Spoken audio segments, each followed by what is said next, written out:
Assalamualaikum warahmatullahi wabarakatuh. Kami dari kelompok 6 ingin mempresentasikan laporan akhir praktikum perencanaan tata letak fasilitas. Kelompok kami terdiri dari Muhammad Zainuddin sebagai ketua, anggotanya terdiri dari Roy Madan Wijaya, Sekar Helwinda, Sandy Ferdiasa, dan saya sendiri Siti Nurlantarina. Oke, lanjut aja masuk ke dalam materinya. Apa itu tata letak fasilitas? Tata letak fasilitas merupakan proses perencanaan dan pengaturan elemen fisik seperti mesin, peralatan, dan area kerja di suatu fasilitas untuk meningkatkan efisiensi produksi. Tujuan utama PTLF: 1. Mengurangi biaya material handling. Yang kedua, mengoptimalkan penggunaan ruang. Yang ketiga, meningkatkan keselamatan kerja. Yang keempat, menjamin kelancaran aliran material. Prinsip-prinsip dasar PTLF yaitu yang pertama, ada integrasi keseluruhan, menghubungkan bahan, tenaga kerja, mesin, dan perlengkapan secara optimal. Yang kedua, meminimum distance movement, yaitu mengurangi jarak perpindahan material untuk efisiensi. Yang ketiga, ada workflow, memastikan aliran kerja lancar tanpa hambatan. Yang keempat, ada maximum space utilization, yaitu pemanfaatan ruang secara efektif horizontal maupun vertikal. Yang kelima, ada safety dan satisfaction, yaitu menjamin keselamatan dan kenyamanan kerja. Yang keempat, ada flexibility, yaitu penyesuaian tata letak sesuai kebutuhan produksi. Proyek sepatu kanvas, produk sepatu kanvas dengan spesifikasi custom. Tahapan utamanya yaitu persiapan bahan baku seperti kain kanvas, karet sol, lem, benang jahit. Lanjut ke proses yang kedua, terdapat pemotongan dan pelubangan menggunakan mesin cutting dan punser. Yang ketiga, dilaminasi dan penyatuan bahan, penggabungan kain dan sol dengan lem press. Oke, yang keempat, assembling, lalu quality control, pengecekan jahitan dan produk. Yang kelima, penyimpanan distribusi. Penyimpanan di gudang sebelum pengiriman dilakukan. Fokus mengurangi waktu produksi dan memaksimalkan kualitas produk. Oke, saya lanjut. Struktur BOM atau Bill of Material. Data dan analisis BOM. Dari produk yang kita buat yaitu sepatu kanvas. Untuk bagian atas sepatu kita pakai pemotongan, printing dan bordir atau penjahitan. Untuk sol luar sepatu, di proses tersebut ada penggosokan, pengeleman, dan pengampelasan. Untuk bagian sol dalam sepatu, itu kita ada pemotongan atau pencetakan. Untuk sol tengah sepatu, kita menggunakan pencampuran, pengecatan, dan finishing.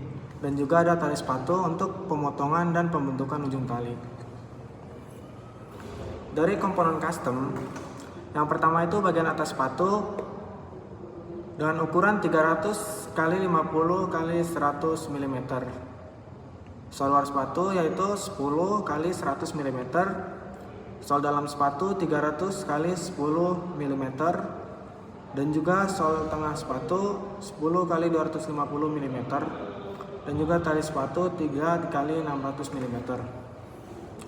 Untuk komponen standar dari produk kita, yang pertama itu ada logam untuk lubang tali sepatu 5 mm dengan jumlah kuantiti yaitu 2. Dan yang kedua ada lem poliuretan atau dengan kuantiti 1. Oke, lanjut ya. Di sini saya akan menjelaskan tentang peta proses operasi atau OPC. Yang pertama itu outsole atau dalam sepatu. Yang pertama prosesnya ada penggosokan, terus pemasangan stok, terus pelapisan dasar, pengeleman, pengamplasan atau pendalaman. Masing-masing dari proses di sini memiliki waktu. Penggosokan memiliki proses waktu dengan 3 menit. Pemasangan stok membutuhkan waktu kurang lebih 30 menit. Kita lanjut ke sole tengah atau midsole. Yang pertama ada pencampuran bahan, pencetakan bahan, pendinginan di tempat penyimpanan sementara. Lalu ada proses pemotongan bagian kasar, ada proses pengecatan, dan di sini juga ada pengujian QC atau kualitas. Yang ketiga ada bagian atas sepatu atau upper. Yang pertama itu prosesnya ada pembuatan pola, proses selanjutnya pemotongan pola, pengecekan, pembuatan desain, penjahitan bagian atas, dan juga pengecekan. Yang keempat ada bagian dalam sepatu atau insole. Proses pertamanya itu pemotongan bahan, pembuatan pola atau embossing, pencetakan pola atau molding, pelabelan mesin press, dan juga pemeriksaan conveyor. Yang kelima ada tali sepatu. Proses pertamanya itu pemilihan bahan, pemotongan bahan, pelapisan, dan penguatan tali, pembentukan ujung tali, dan ada juga pengecekan kualitas aglet, dan juga peningkatan dan penggulungan tali. Masing-masing dari proses dinyatakan membutuhkan waktu kurang lebih 298 menit.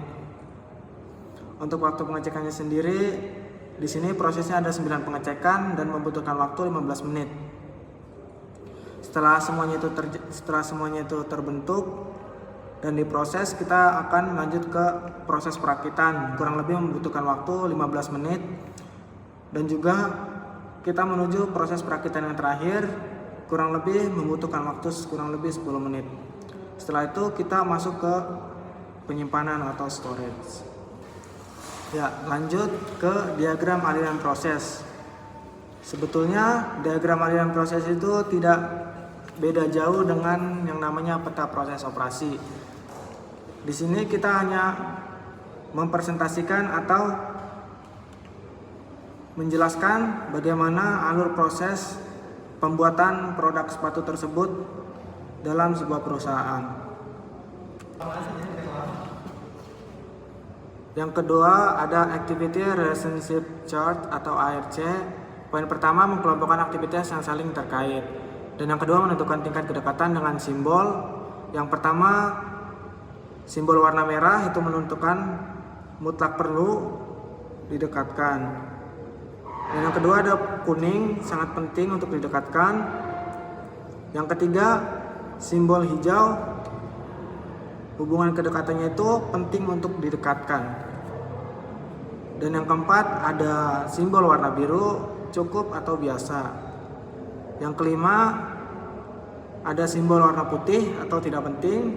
Dan yang keenam ada coklat, hubungan kedekatannya itu tidak dikehendaki atau berdekatan.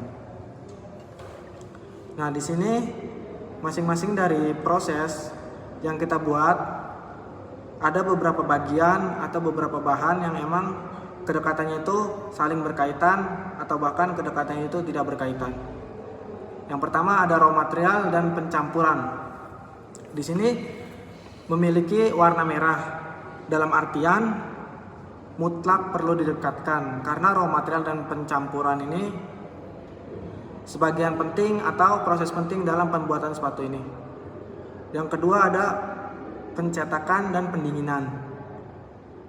Pencetakan dan pendinginan memiliki simbol biru atau cukup tidak mengalami kedekatan yang perlu atau yang mutlak. Dan yang ketiga ada pemotongan dan pengecatan. Pemotongan pengecatan sendiri memiliki simbol warna hijau penting untuk didekatkan. Dan yang kelima pengujian kualitas dan warehouse atau bill of material memiliki hubungan dengan simbol putih atau tidak penting. Dan yang terakhir ada perakitan, pemeriksaan, dan warehouse.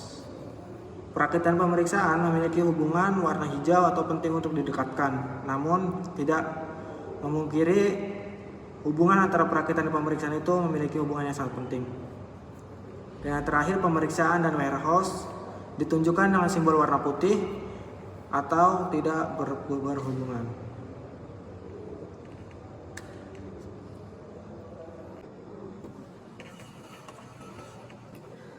Baiklah, untuk selanjutnya kita akan membahas metode perencanaan tata letak yang ketiga, yaitu Activity Relationship Diagram atau biasa disebut ARD.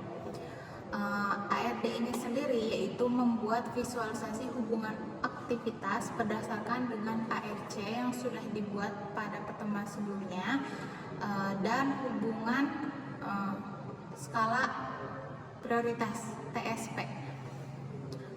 Untuk diagramnya sendiri mengacu pada ARC, di mana raw material dan proses pencampuran harus berdekatan, kemudian dilanjutkan dengan pencetakan, pendinginan, pemotongan, pengecatan, pengujian kualitas, warehouse bomb, perakitan, pemeriksaan, dan yang terakhir yaitu warehouse.